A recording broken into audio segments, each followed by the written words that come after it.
Okay mga kaibigan, magandang araw pa rin po sa lahat. At ito naman tayo guys sa ating vlog for today. Ayan.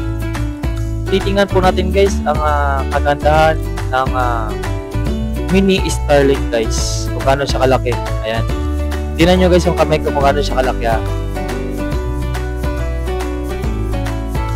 Halos isang dangkal lang po siya guys. Isang dangkal. Isang dangkal lang laki niya. Pero kung titingnan natin ang kanyang speed ay aabot ng 200 Mbps to 300 Mbps. Provided mga kaibigan na meron siyang magandang clear skies as MS. MS ay 6 200 Mbps. Ulitin natin na isa para sure. Yan ang speed test natin sa Starlink guys. Isa para sure para isa na lang.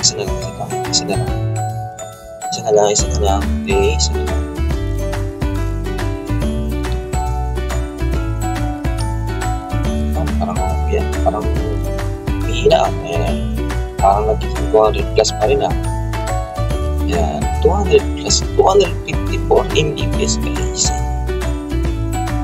Ang ating with MS na 27.96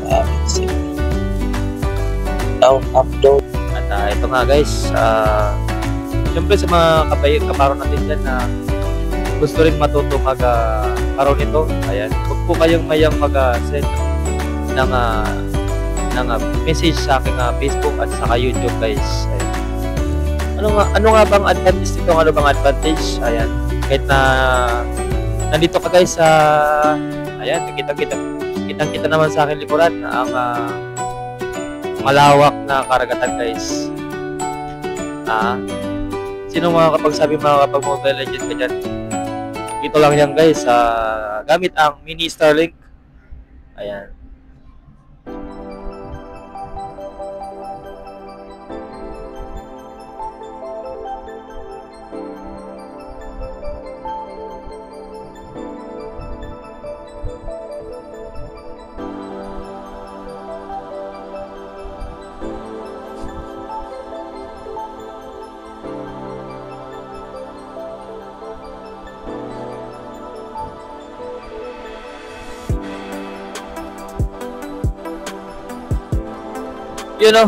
Ito na naman tayo guys.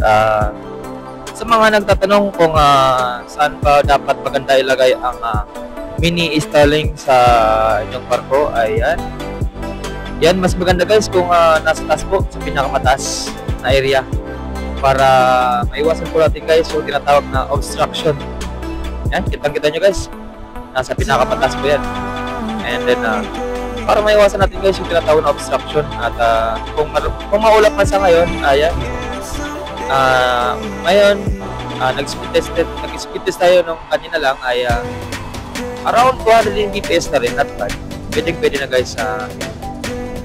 Okay, ano ba ang advantage nito compared sa ibang Starlink? Kasi meron tayong Starlink dito guys na Gen 1, Gen 2, Gen 3. Ayan, Gen 3, ayan, malalaking Starlink yan. Ang advantage lang naman nun is gumagalaw yung Starlink nila. Meron silang sumusunod talaga. Talagang mano-mano mo siyang i-align. Siyempre, sa mga nanonood dyan, shout out po sa inyo. Maraming salamat po guys. So, malapit na ngayon dito guys.